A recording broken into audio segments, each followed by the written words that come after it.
Hello there and welcome to today's episode. My name is Lucretia, deLucrative. Today I want to talk about how God answers our prayers. Very often we tend to pray and then we expect the response to come in a certain way, and we carry on with our lives and we keep praying about the same prayer year in, year out for the rest of our lives, and we end up believing that God never answers prayers. So today, before I started the video, I was drawn to wearing this yellow top. I don't know why. And then so I decided to look up the spiritual meaning and significance of the color yellow. So according to Google, yellow represents intellect, joy, personal power, symbolizing optimism, enlightenment, and divine light. It's associated with the solar plexus chakra. This vibrant color boosts creativity, mental clarity, and hope, while fostering a sense of warmth and abundance. It is often used to signify wisdom and spiritual awakening. In summary, yellow, the meaning of yellow includes positive energy and joy, intellect and wisdom, spiritual enlightenment, personal power, and culturally in Egypt, it's seen as it represents eternal life. In India, it represents wisdom, and in China, it represents imperial authority. I just believe that it's basically a spiritual enlightenment and something that I will share today. I've been wanting to record this video for the longest time, and I felt inspired that this is the time to shoot, and so let me ground myself just to get that energy so I can share the video with you.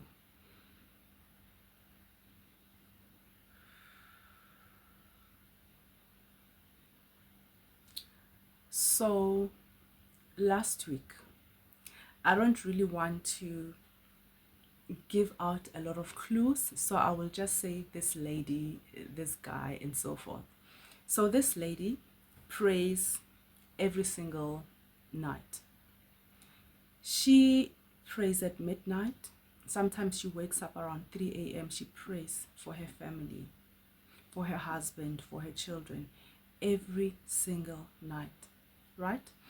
And her biggest prayer is, God, please protect us from our enemies. Please keep us healthy. Please protect our yard and so forth from our enemies. And she usually quotes the verse. So she was sharing with me, right? She usually quotes the verse, we shall eat poison, but nothing would happen to us. She usually quotes that protect us from our enemies, even if we eat bad food or food that's been poisoned, protect us, sustain our health, and so forth, right? That's a very noble prayer. Great. So then she tells me about what's been happening in her house. She says that one day the next door neighbors, her husband once caught the next door neighbor's son burning her tree, her fruit tree, right? So let's say maybe an apple tree, an orange tree. Yeah, let's say an orange tree. So the next door, the boy from next door skipped across the fence in their backyard and started burning their orange tree. And then so this lady's husband was like, why are you burning my tree? And then the boy is like, no, my parents said your tree looked sickly, so we decided to burn it so that it can grow again. They didn't think anything about it. She continued praying, God protect us from our enemies and so forth. And then the second incident, the husband again, because the husband is the one who does gardening. So the husband again went to do his gardening, and he found the daughter climbing up over the fence into their yard.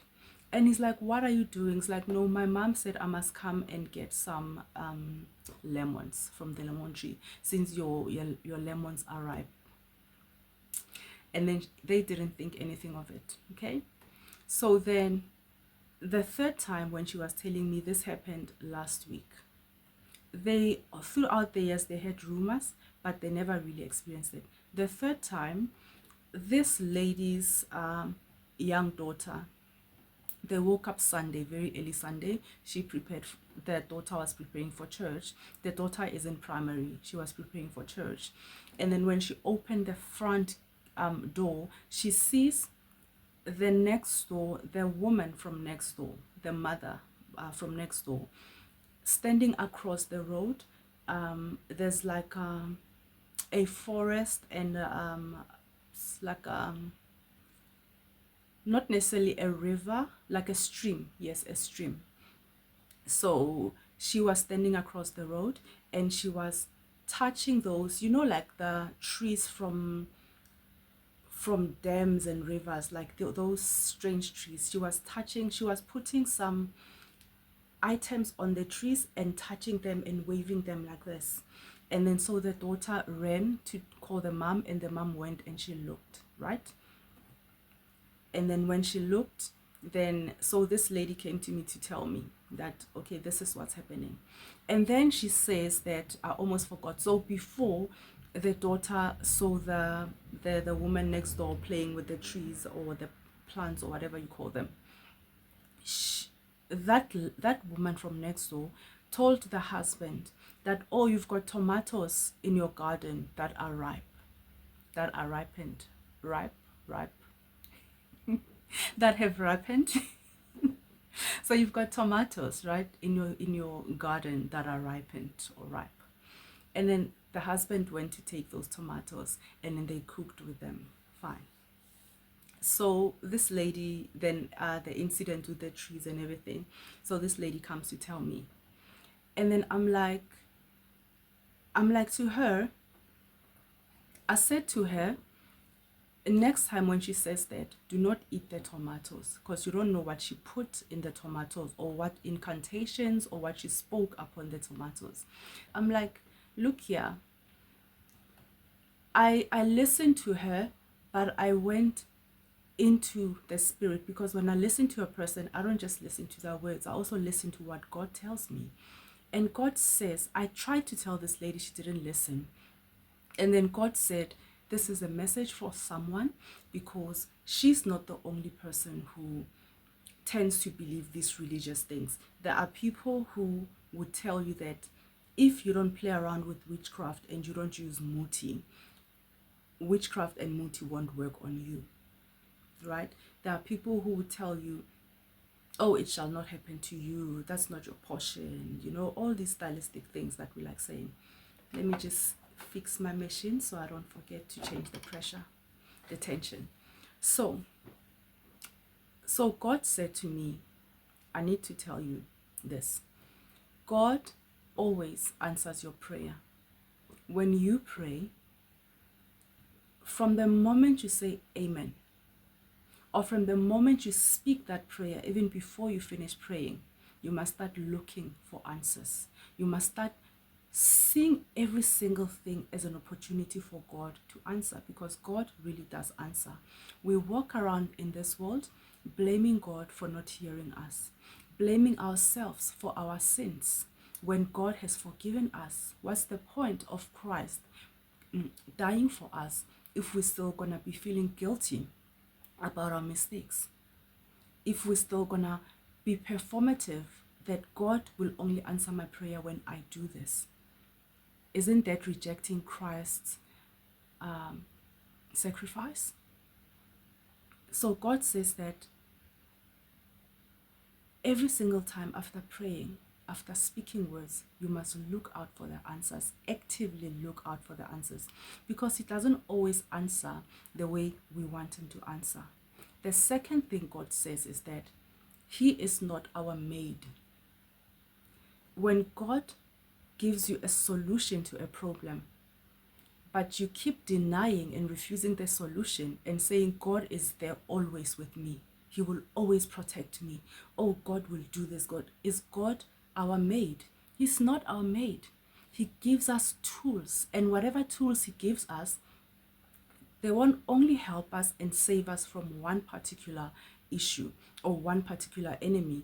They are life lessons that are designed to protect us throughout, like against all our enemies. There are life lessons and gifts and weapons that he gives us for us to teach our children and generations to come. So in this instance, God has been answering this lady for many years, and he's still answering her patiently. And I pray that today, after hearing this word, you will not give anyone a religious response anymore, because that is not it. That's fashion, that's religion. Religion comes and goes, religion changes with time. For instance, okay, never mind. But religion changes with time. Religion changes based on the leaders. What do the leaders want? What do they feel comfortable with at that time? I won't go into that for now. So God says that he answered this lady in this way. He showed her what her neighbors were up to, which means when she says protect us from our enemies, help us not to be poisoned, help us to be healthy, he's showing them that your neighbors are busy poisoning you. They are poisoning your mango, did I say orange? Your orange tree. They are poisoning your, what's that other one? Lemon tree. And because the woman drinks lemon every single morning. They are poisoning your tomatoes. They are poisoning the things that you eat. Whether they're poisoning them through putting muti or injecting things, or whether they're poisoning them through incantation and speaking things upon them, they are poisoning you through this. And I will not do it for you, but I want you to stop eating those things. I want you to be aware. Instead of saying, oh, we're going to eat these things, nothing's going to happen to us. When something happens to you, don't come back to me, because I've shown you what your neighbors are up to. They are dealing with trees. He even made it so explicit to show them what she does in action. Whatever she was doing to that plant in the front yard, sprinkling stuff and then touching and speaking. That means that's exactly what they do to their orange trees, all their fruits and stuff, veggies, their garden. It's either to protect themselves, it's either they would have to raise up higher walls or have like a greenhouse garden where they lock it up so that she doesn't come in anymore, so that the whole family doesn't go in anymore, or they can altogether just stop planting, or they can change the garden and put it inside closer to them where the lady can't easily go, maybe their front yard or something, right? Those are things that they could do to say, okay, thank you, God, for showing us the truth. Now let's be proactive about this. Another thing they could do, if they want, they could move. If they're able to, if they have the financial means, the flexibility, they could easily move. There are so many things they can do to protect themselves from this family, instead of sitting around and saying, God will protect us. Oh, God says this and that. God. And then God is like, but I'm showing you, I'm answering your prayer. I don't want to hear your prayer anymore. I've answered it. How many times am I going to answer the same prayer? I'm going to answer it the same way until you get it. And I bet you, if you don't hear me, 10 years from now, you will still be praying the same prayer, and God will be answering you the same way. It's a lesson to be learned. You're going to keep repeating it until you get it. The thing is, this is designed to equip you with a life skill that will help you protect yourself from everyone else. It's not just a protection from one person. He's not feeding you fish. He's teaching you to fish. He's teaching you how do you protect yourself. He's teaching you, he's giving you this lesson so that you can teach your children that when you go to school, don't eat people's food. When you go to tertiary, don't do this. When you start staying living by yourself. Don't do this, don't do that. If you want to plant a garden, get a greenhouse, lock it up, be protected or something. Be aware, put up cameras, do something, protect yourself, equip yourself physically, because this is a physical world. And another thing about this friend of mine is she's always sick, always.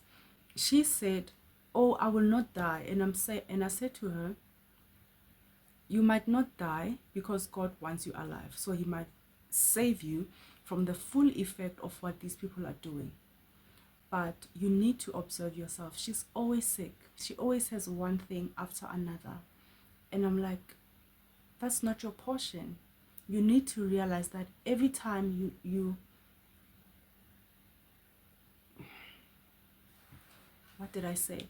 Every time you eat those things, for example, you ate the tomatoes, and then the following day you told me your feet were swollen, like you telling me your feet are swollen, if those things might not kill you, but they do have an effect, and the effect might not be fatal, but they are disrupting your life. You should be chasing your purpose. You should be doing something meaningful, but you can't, because that day you have to sleep. You have to take pills. You are in pain. It's disrupting you. It's slowing you down. It is affecting you. It's blocking you from your God-given purpose, from the positive things you could be doing in life. Yeah, observe yourself. If you've been praying about something for a very long time, start really looking out for answers. Start looking for trend. How has God been responding after a particular prayer? Start looking for trends. The way I dissected her prayers and the things that were happening around her from her neighbors, and the effect it has on her health. And so that's the message I had for you guys, and I've been holding on to this for the week, and I pray the color yellow can come and emanate in within you and help you to really grasp the message. And I pray for the wisdom and spiritual enlightenment to come upon you. Thank you so much for joining me. Lucretia, deLucrative, signing out, signing out.